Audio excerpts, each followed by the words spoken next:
নমস্কার, সিদ্ধার্থ ডায়েরির আরও একটা পাতায় আপনাদের সবাইকে স্বাগত। আজকে আমি চলেছি আমার কলেজের উদ্দেশ্যে, কারণ আজকে আমার কলেজের রিইউনিয়ন আছে। আমি রামমোহন কলেজের ছাত্রী।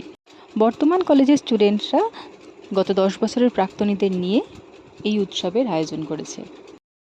আমার কলেজে যাওয়ার এই রাস্তাটায় খুব একটা আসা হয় না, তাই এতদিন পরে এসে সব কিছু যখন দেখছিলাম খুব খুব মনে পড়ছিল। আর এই যে দোকানটা দেখতে পাচ্ছেন, এই দোকানটা আমাদের ছিল নিত্যদিনের সঙ্গী। রোজই বেরিয়ে কিছু না কিছু খাওয়া হতো। এটা একটা সাউথ ইন্ডিয়ান ফুডের দোকান। আর ঠিক পাশেই আমাদের কলেজের মেন বিল্ডিংটা। মেন বিল্ডিংয়ে যেদিন লাস্ট ক্লাস থাকতো সেদিন বেরিয়ে তো কিছু খাওয়া হবেই। সত্যি সব কিছুই রয়েছে, কিন্তু সব কিছুর ওপরে একটা নতুনের প্রলেপ পড়ে গেছে। পুরনো কখনো পুরনো হয় না, সে নতুনভাবে জেগে ওঠে। এটা হচ্ছে আমাদের অরিজিনাল কলেজ, কিন্তু আমি যেহেতু বায়ো সায়েন্সের স্টুডেন্ট, তো আমাদের মেন বিল্ডিংটা আরও সামনে, আর একটা স্টপেজ পরে, তো ওইদিকে আমি হেঁটে যাচ্ছি। সিটি মর্নিং কলেজে যারা ফিজিওলজি স্টুডেন্ট, আজকে তাদের একটা রিইউনিয়নের ব্যবস্থা করেছে আমাদের জুনিয়ররা।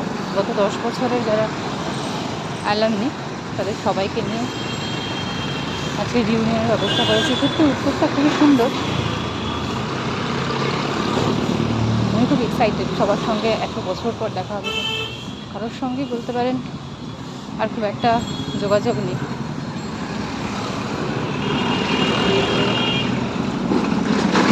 বহু বছর পর আবার সবার সঙ্গে দেখা হবে।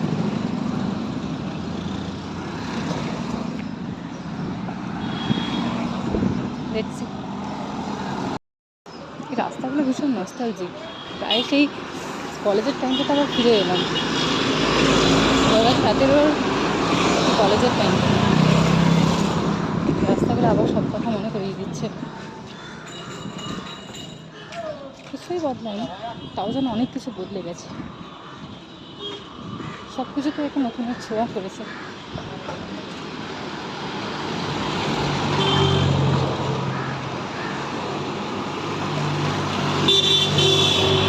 তাই এসে গেছি আরেকটু। এই দোকানটা দেখছেন, দোকানটার নাম ঘোষ অ্যান্ড কোম্পানি। এই দোকানটা থেকে আমি প্রথম ধোকলা খেয়েছিলাম। তো এই দোকানটা আমার বিশেষ করে ওই জন্যই মনে আছে। দোকানটা খুব প্রিয় একটা দোকান ছিল, প্রত্যেকটা মিষ্টি ভীষণ প্রিয়। ঘোষ অ্যান্ড কোম্পানি, এই দোকানটা খুব নস্টালজিক। মনে পড়ে কলেজে পড়াকালীনই, যেহেতু অনেক বন্ধু নন বেঙ্গলি ছিল, সুতরাং এই দোকানটাতে আমাদের খাওয়া হতোই। যেহেতু মিষ্টির দোকান, খাওয়া হতোই। চলে এসেছে আমাদের কলেজে, new science building of Rammohan college. আমাদের সময় থেকেই নিউ, এখনও নিউই রয়ে গেছে। এবারে কলেজে ঢোকার পালা, যাই। আমিও খুব এক্সাইটেড। আর কলেজে ঢুকে কি কি হলো, কাদের কাদের সঙ্গে দেখা হলো, কি কি অনুষ্ঠান হলো, কি খেলাম কি পেলাম, সব নিয়ে আসছি পরের ব্লগে। ততক্ষণ আপনারা সুস্থ থাকুন আর আমার সঙ্গে থাকুন।